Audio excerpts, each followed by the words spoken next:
Hello, fellow Rebel Capitals. Hope you're well. So let's get into this article. Just came out on Yahoo that Putin has done what I think is the unthinkable, and we're seeing this directly impact the European market in real time, and this could impact the whole global economy.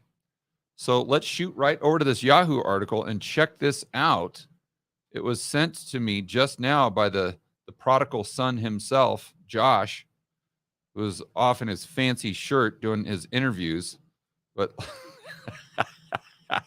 let's go over to this article. Look at this. Just out, and this is actually from Bloomberg, Russia temporarily bans diesel exports. This is a big deal. And as you would imagine, European prices jump. I mean, they're most likely going to skyrocket, depending on how long this ban is put into place. Let's read the rest of this article.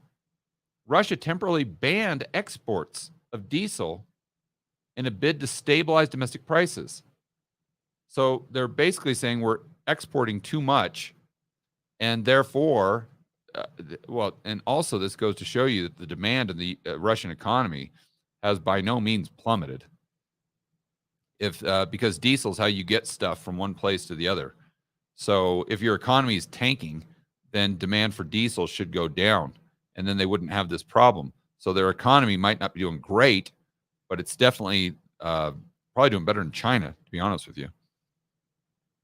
So far this year, Russia was the world's single biggest seaborne exporter of diesel-type fuel, narrowly ahead of the U.S.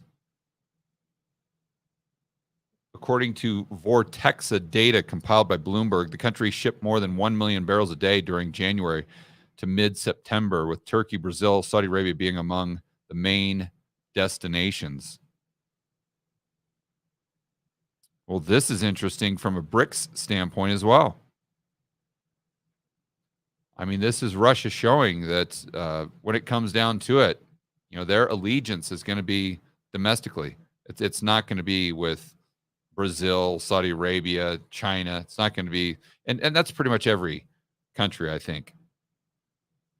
But then that begs the question, how would that currency between the groups survive?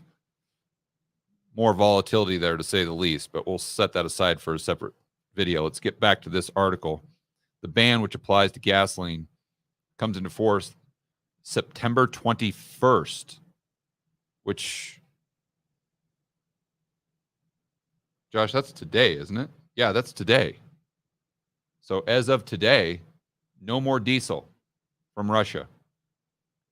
As you would expect, diesel prices in Europe jumped on concern the measure will aggravate global shortages. You think? Wow. Despite this being a temporary ban, well, they're saying it's a temporary ban. I mean, who knows? The impact is significant as Russia remains the key diesel exporter to global markets. Glad to see those sanctions working well,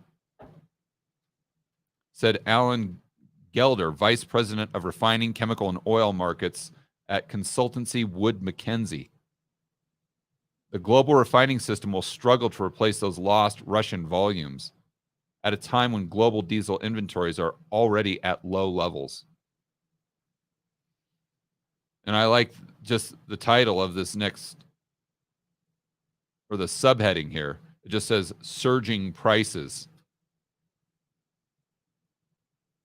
Man, this is, what's just going on, what I'm thinking about here is the podcast that I listened to this morning at the gym that Snyder did, talking about how many times in history a recession has actually been brought on by high energy prices, and that often energy prices going up and up and up, it isn't really inflationary. It can be disinflationary.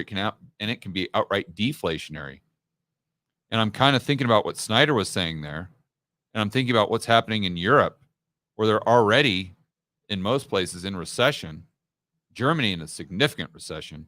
So how does that work when they're being squeezed even further by higher and higher diesel prices that pretty much go into every single thing that they buy?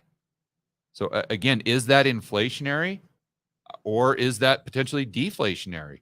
Could that make a recession a lot worse, or could that be the catalyst that tips an economy from being kind of right on the edge into negative GDP? Diesel futures for delivery in October also grew more expensive. You know, another thing that I'm thinking of here quickly is our last video that we did just a couple minutes ago. Remember, we're talking about how the U.S. consumer just getting pinched and how their housing costs now 40% of their income, how they're going to have to start paying back an additional $400 a month, how 50% of people almost making $100,000 are still living paycheck to paycheck. While at the same time, their housing costs have gone up. Their car payments have gone up by $300 a month. So let's just assume that their prices for energy goes up. How are they going to be able to afford that? So I think that the United States, assuming that this has a systemic risk, if you want to call it that, or assuming that this will impact the U.S. market to a certain degree. I don't think it will impact it as much as Europe. But I don't think we can handle much higher energy prices here. And we're at a point where I don't know that that would be inflationary. Like I said, and like Snyder was pointing out, it might be deflationary and not good deflation. We're talking about the bad type of deflation.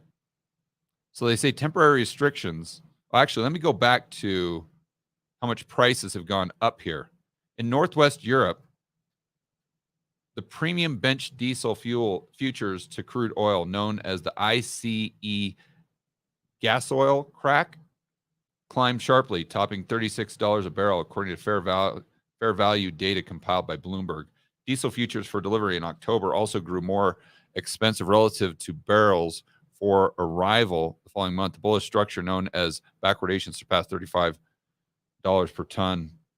Temporary restrictions will help saturate the fuel market. That in turn will reduce prices for consumers in Russia. So in Russia, prices down. Everywhere else, prices up. Now that said, Russia isn't going to be getting as many dollars as they need, so it's a trade-off for them as well. The ban includes all types of diesel, including summer, winter, and Arctic blends.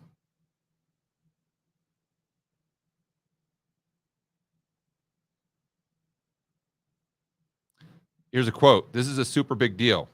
We're talking exports of close to 1 million barrels a day being shut in, said Eugene Lindell, head of refined productions at consultancy FGE.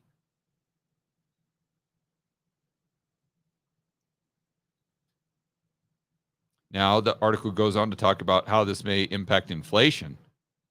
But again, maybe this creates disinflation or deflation, the bad type that pushes the whole global economy right over the edge into an economic recession. That would be my biggest concern after reading this article.